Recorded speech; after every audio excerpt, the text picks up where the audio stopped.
આ પરિસ્થિતિ 1950ની. હવે હું તમને 1960ની પરિસ્થિતિ કહું.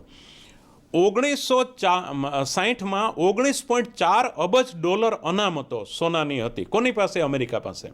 ફરીવાર 1960માં 19.4 અબજ ડોલરની અનામતો અમેરિકા પાસે હતી. એની સામે વિશ્વ પાસે કેટલી? 21 અબજ ડોલર હતા. બીજું 1967માં 15.8 અબજ. એટલે અહીંથી પ્રશ્ન ચાલુ થયો, કારણ કે જેટલું સોનું અનામત છે કાલે સવારે ધારો કે અમેરિકાની સામે પ્રશ્ન થાય વિશ્વસનીયતાનો, ડોલરનો, તો એણે સોનું આપવું જોઈએ વિશ્વને, જે આપી શકે એમ હતું જ નહીં 1960 પછી. 1967માં 15.8 અબજ ડોલરની સોનાની અનામતોની સામે દુનિયાની મધ્યસ્થ બેન્કો પાસે 33 અબજ ડોલર હતા.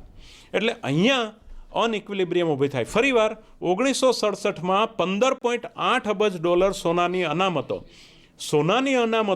15.8 અબજ ડોલર હતી. એની સામે મધ્યસ્થ બેન્કો પાસે, વિશ્વની મધ્યસ્થ બેન્કો પાસે 33 અબજ ડોલર હતા. એટલે ડોલર કાગળ વધી ગયા અને રિયલ એસ્ટેટ એટલે કે સોનું ઘટી ગયું. હવે આ બાબતમાં અન્ય દેશો પોતાના ચલણની વધઘટ તો હવે અમેરિકા પાસે બીજો પ્રશ્ન આવ્યો. અમેરિકા પાસે બીજો પ્રશ્ન એવો આવ્યો કે અમેરિકા પોતાની સરવૈયાની ખાધ ઘટાડવા માટે પોતે અવમૂલ્યન ના કરી શકે, કારણ કે એ વિશ્વ આગળ પ્રતિષ્ઠિત છે. જો પોતે $35થી આઘું પાછું કરે કંઈ પણ, તો ડોલરનો પ્રશ્ન વિશ્વસનીયતાનો આખા વિશ્વની સામે થાય. બીજી બાજુ સોનું આપી શકે એમ નથી, એટલે સોનાની અપૂરતી અનામતો છે. એટલે ડોલરમાં વિશ્વાસ અને સંગ્રહ ટકાવી રાખવાનો પ્રશ્ન થાય. એટલે 1969 ફરીવાર સપ્ટેમ્બર 1969ની અંદર આંતરરાષ્ટ્રીય નાણાં ભંડોળે સ્પેશિયલ ડ્રોઈંગ રાઇટ્સ SDR જેને કહેવાય એ પેપર ગોલ્ડ ઊભું કર્યું. પણ આને કારણે સમસ્યા મટી નહીં, એ પણ હજી આપણે આગળ જોઈ શકશું.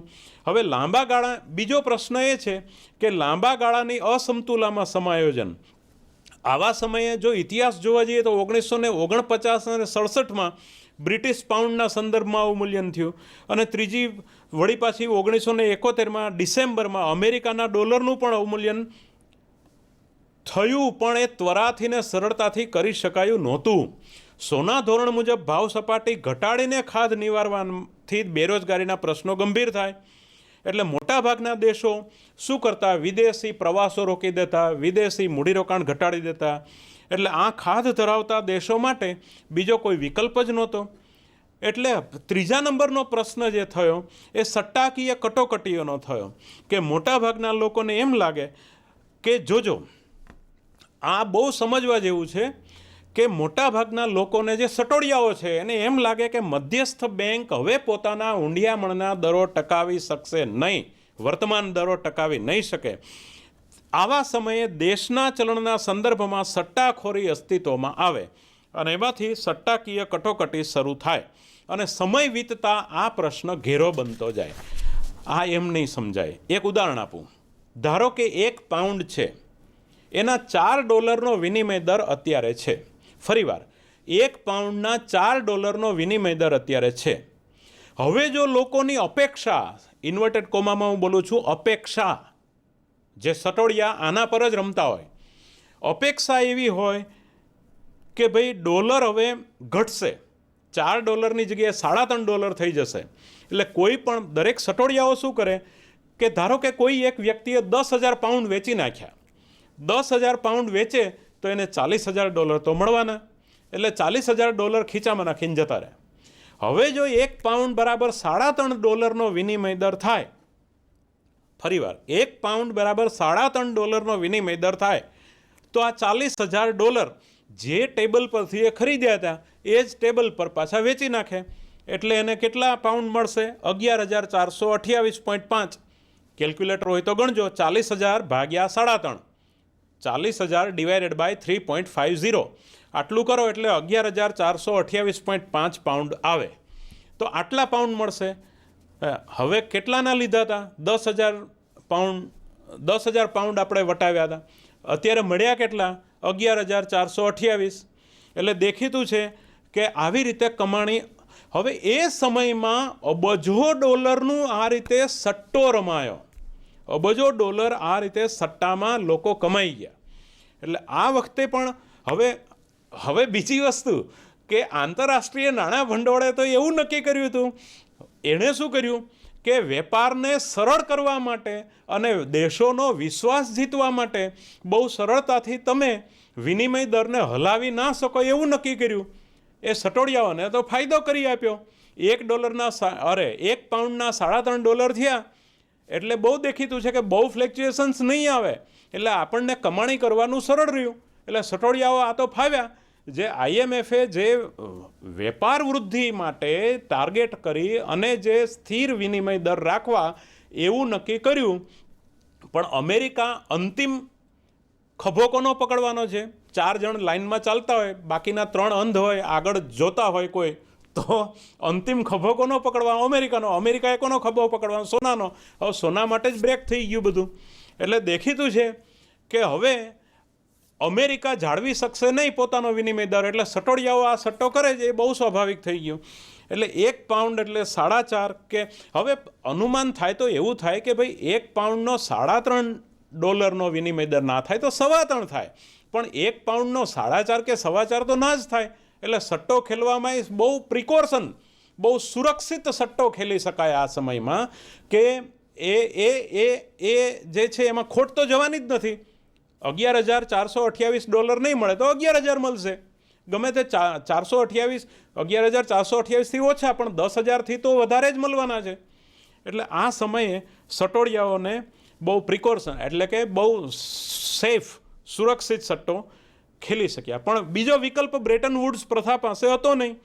એટલે નાણાં ભંડોળના નિયમો મુજબ મૂળભૂત અસમતુલા ન હોય ત્યાં સુધી પણ તમે કોઈ બાહ્ય મૂલ્યમાં ફેરફાર ન કરી શકો. એટલે મોટા પાયા પરની સટ્ટાખોરી એ સમયે થઈ. હવે બ્રેટન વુડ્સ પ્રથાનું પછી આ રીતે પતન થયું. ઇંગ્લેન્ડના પાઉન્ડ સામે સટ્ટાખોરી 50થી 70માં પણ રમાય. ડોલર સામે પણ સટ્ટાખોરી થઈ. ડોલરનું અવમૂલ્યન ધીમે ધીમે ડોલરની અધિકૃત કિંમતે સોનામાં પરિવર્તનશીલતા રહે એટલે એની રદ કરીને અમેરિકાએ બ્રેટન વુડ્સ પ્રથાનો અંત લાવ્યા અને 1971માં 7.9% અવમૂલ્યન સ્વીકારી અને વોશિંગ્ટન ખાતે સ્મિથસોનિયન ઇન્સ્ટિટ્યુશન ખાતે સ્મિથસોનિયન સમજૂતી કરી. અને ત્યાર પછી નિયંત્રિત રીતે મુક્ત હુંડિયામણના દરોની પ્રથા અસ્તિત્વમાં આવી. વિદ્યાર્થી મિત્રો, આ જે આંતરરાષ્ટ્રીય નાણાં ભંડોળને કામ કરવામાં કઈ કઈ તકલીફ થઈ એને પણ હું સાથે સાથે લેતો જઉં છું. આ 9:27 આપણે અહીં સુધી આ વ્યાખ્યાનમાં પહોંચ્યા છીએ. હજી પણ આ વાતને આગળ ખેંચીને પછી આંતરરાષ્ટ્રીય નાણાં ભંડોળની કાર્યપદ્ધતિ અને એ બધી વાતો કરીશું. બહુ સમયસર આપણે જઈએ તો નિયંત્રિત રીતે મુક્ત હુંડિયામણના દરોની પ્રથા 1974થી 1974થી ડોલર ધોરણ સાથે નિયંત્રિત રીતે મુક્ત હુંડિયામણ દર પ્રથા અસ્તિત્વમાં આવી. હવે આમાં 5 દેશો Austria, Canada, Italy, Japan, Switzerland, England અને અમેરિકા, એ લોકોએ કોઈ સપાટી પર પોતાનો વિનિમય દર ટકાવી રાખતા નહોતા. બીજા જૂથના ઔદ્યોગિક દેશો એમાં કોણ કોણ? બેલ્જિયમ, ડેનમાર્ક, ફ્રાન્સ, પશ્ચિમ જર્મની, નોર્વે, સ્વીડન. આ લોકો પોતાના ચલણને બજારના પરિબળોમાં ડોલરના સંદર્ભમાં નક્કી થવા દેતા અને બાકીના દુનિયાના બીજા દેશો ડોલર, પાઉન્ડ, ફ્રાન્સ અને ફ્રાંકના આધારે નક્કી થવા દેતા. હવે આ બધી જ અંધાધૂંધી વ્યાપી ગઈ. કોઈ સ્ટાન્ડર્ડ રહ્યું નહીં, નહીં ડોલર, નહીં પાઉન્ડ, નહીં ફ્રાંક.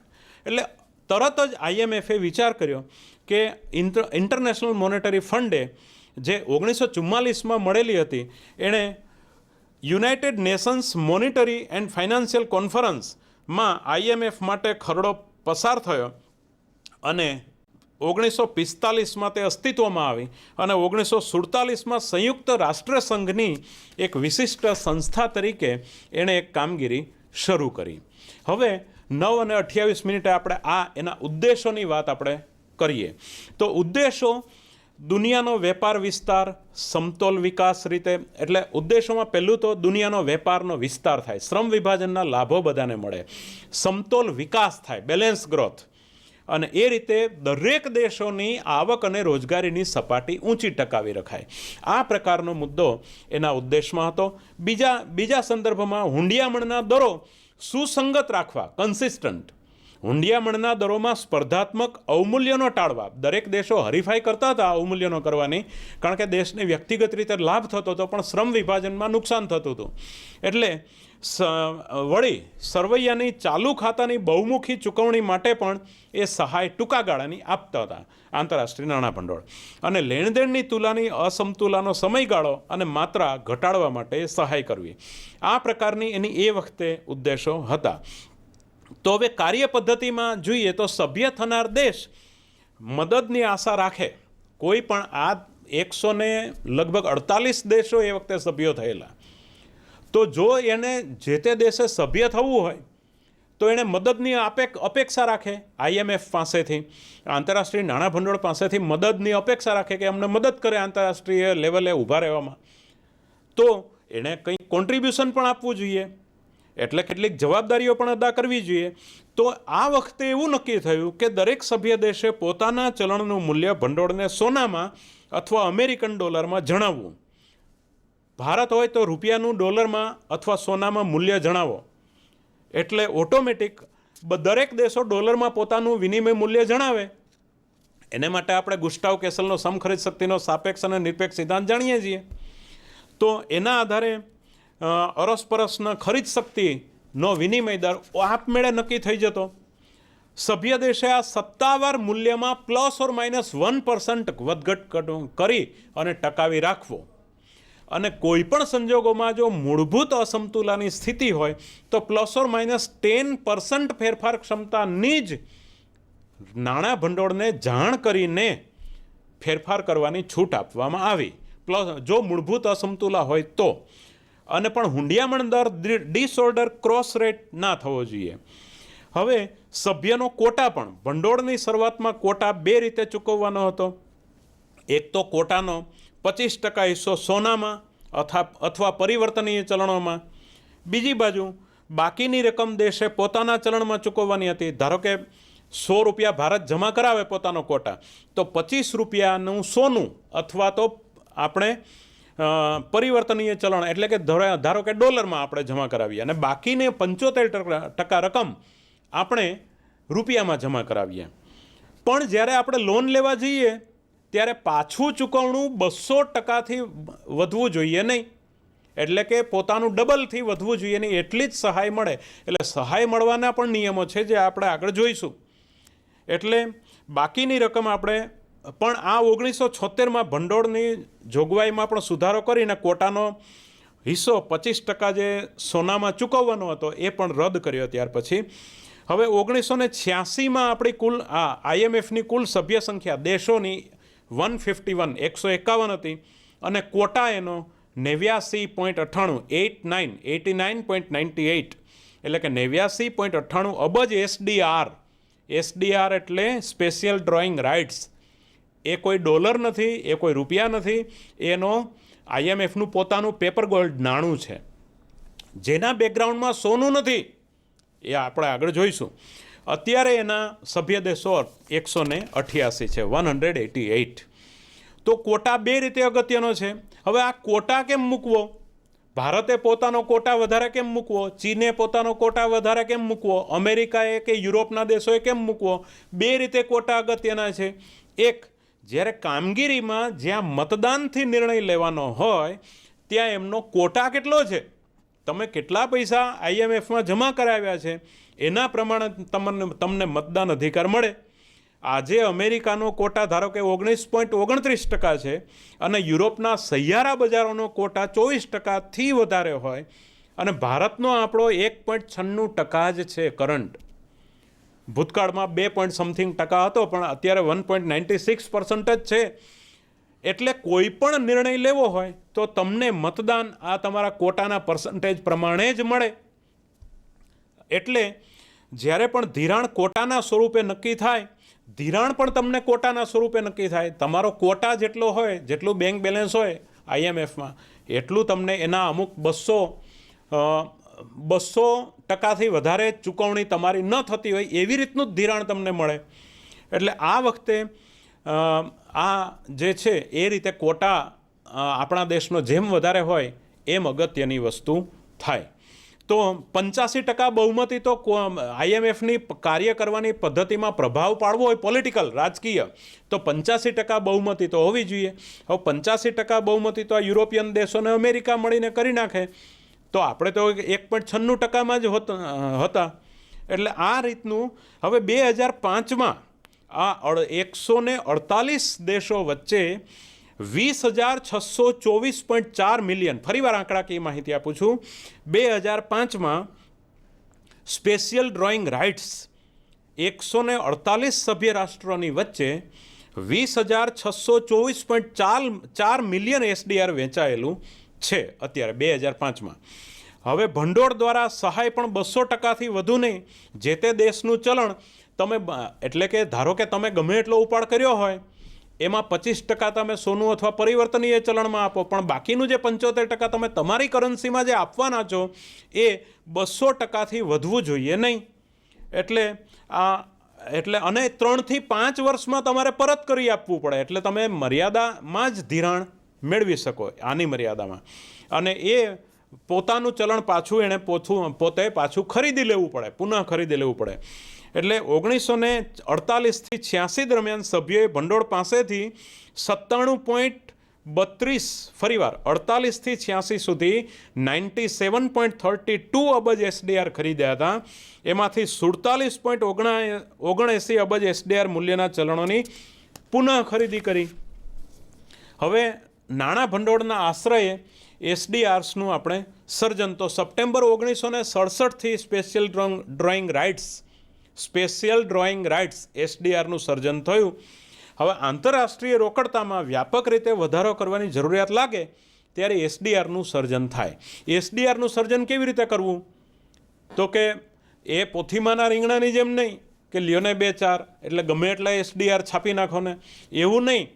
ધારો કે એની સામે ગોલ્ડ મૂકવાનું નથી, તો પણ જો એની કાર્યરીતિમાં કાંઈ પણ તમારે પ્રભાવ લાવવો હોય, પેલું 85% વોટિંગ, 85% પ્રભાવ લેવો પડે, તમારો કોટા કેટલો છે એના આધારે એનું આખું પોલિટિક્સ ચાલે.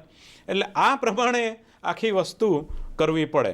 એટલે આંતરરાષ્ટ્રીય રોકડતામાં જો બધા દેશોને એવું લાગે કે આંતરરાષ્ટ્રીય રોકડતામાં વ્યાપક રીતે વધારો કરવાની જરૂર છે, 85% આવો મત થાય ત્યારે SDRનું સર્જન કરવાનું.